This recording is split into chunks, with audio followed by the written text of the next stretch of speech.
This is about that, so get ready for that. It's called Opportunity to Share Globally.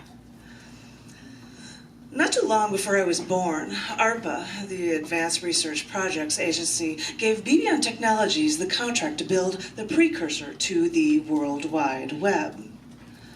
Less than 2 decades later, I went to college as a computer science engineer at the university that helped lay the groundwork for the internet. Sorry, Al Gore, it wasn't all because of you.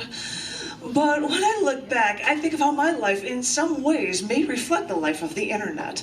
As we grew, so did my use of this tool to spread my literary work to people, with my hundreds of books and stacks of CDs sold in more countries than I can even count, to musicians and authors literally on the other side of the planet. Snail mail couldn't do that.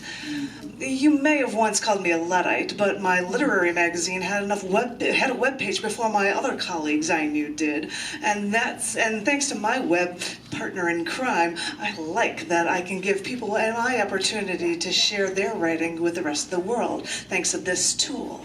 I didn't know this brainchild, which was created not too long before I was born, would parallel me so thoroughly through every chapter of my life. Forgive me for waxing poetic, but maybe the internet and I, in different ways, help people to not only get what they want, but to also grow.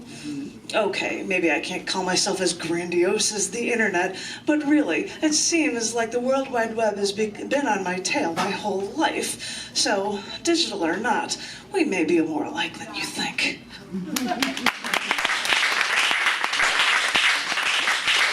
This might be a good short poem that I wrote yesterday before I might close Ask Tom the way he does it the other thing to close out the evening. Why not? That sounds like a cool way to do it. I wrote this poem yesterday. And you'll have no clue what it's about, because I don't know either. It's called Such a Surreal, Ephemeral Feel. I know that when I first saw my one true love across a crowded room, the other 200 people melted away, and all I could see was him. And we stumbled and fumbled when we first spoke to each other, but it didn't take long for him to send signals to clear everyone away, so that it was always only about him with me. He would make special all our days together, and we would find hideaways at night from the tops of buildings to the sewers, places I would never go unless it was with him. And I would have gone to the bottom of the earth and back if it meant we could have stayed together. But before I knew it, he was suddenly gone.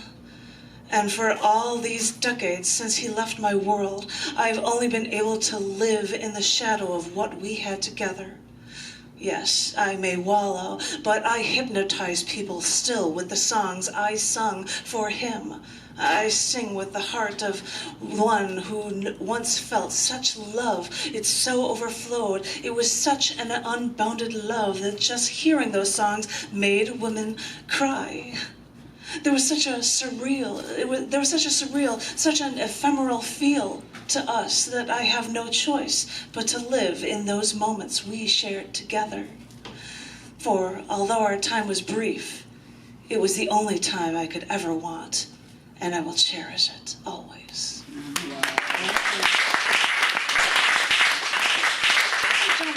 My time with you guys, so Tom, would you come up here and say something? Because he's so groovy cool at closing out the evenings here at Recycled Breeze.